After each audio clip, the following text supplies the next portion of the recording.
Las palabras de la Biblia están llenas de significado y muchas veces tienen matices que dependen de su contexto.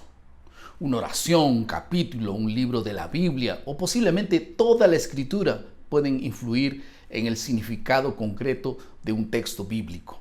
Así, la comprensión de estos matices en los idiomas diversos originales aclara y enriquece el mensaje de la Biblia.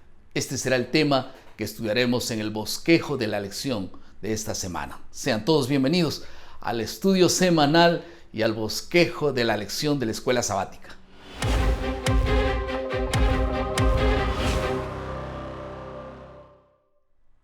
Estamos en la lección número 7 que tiene como título Idiomas, Texto y Contexto.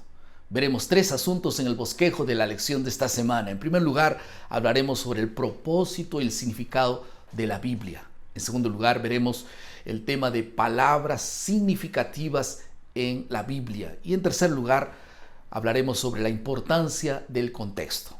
¿Todo bien? Vamos al primer asunto entonces, propósito y significado de la Biblia. ¿Cuál es el propósito principal de la palabra de Dios? ¿Se han puesto a pensar en esto? Segundo de Timoteo 3:15 responde y dice, y que desde la niñez has sabido las escrituras, las cuales te pueden hacer sabio para la salvación por la fe en Cristo Jesús. Amén.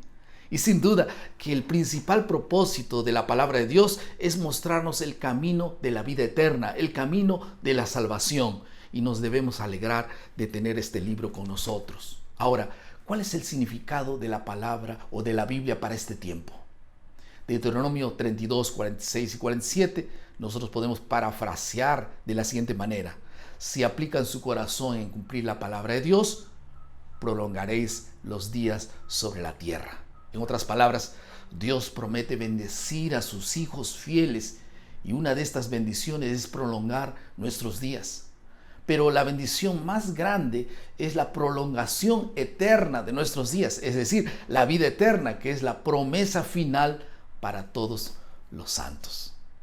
Vamos ahora a entrar en la segunda parte de la lección, palabras significativas en la Biblia.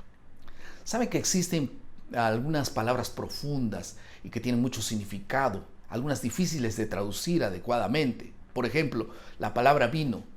En hebreo hay varias palabras para la palabra vino. Yayin, que significa vino. Después tenemos la palabra tirosh, que significa jugo de uvas o vino sin fermentar. Después tenemos la palabra shekar, que significa licor o vino intoxicante. Y después tenemos la palabra mansak, que significa vino mezclado. En el Nuevo Testamento se utilizan dos palabras en forma general. En el griego, oinos, que es vino fermentado, que se asocia con la fornicación de Babilonia, la grande. En Apocalipsis 17:12 menciona este vino. Y por otro lado está la palabra gleukos, que es el jugo de uvas sin fermentar. Y durante la Pascua, este era el que se usaba, no el oinos, ya que durante la Pascua no se podía tomar bebidas fermentadas.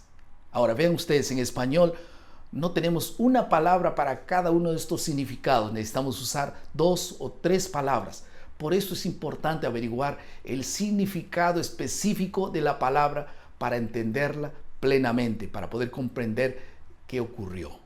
Por eso Jesús usó esta palabra y no mucha gente dice Jesús tomó vino fermentado. No, tomó aquel vino sin fermentar.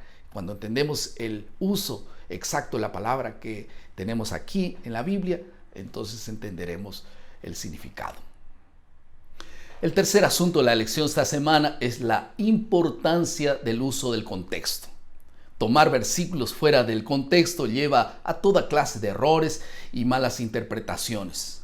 La comprensión del contexto comienza con 4 principios fundamentales. En primer lugar, el sentido literal, lo que dice el texto. En segundo lugar, el marco histórico, es decir, los eventos de la historia, para quién está dirigido el texto y cómo fue comprendido en aquel tiempo cuando fue escrito. En tercer lugar, la gramática, es decir, la palabra o frase inmediata dentro de lo cual se encuentra una palabra o frase. Y en cuarto lugar, la síntesis, que es la comparación con otras partes de la Biblia. Ahora, vamos a examinar un ejemplo claro de cómo podemos entender mejor el contexto. Filipenses 4:13, allí dice, todo lo puedo en Cristo que me fortalece. Ustedes conocen ese texto.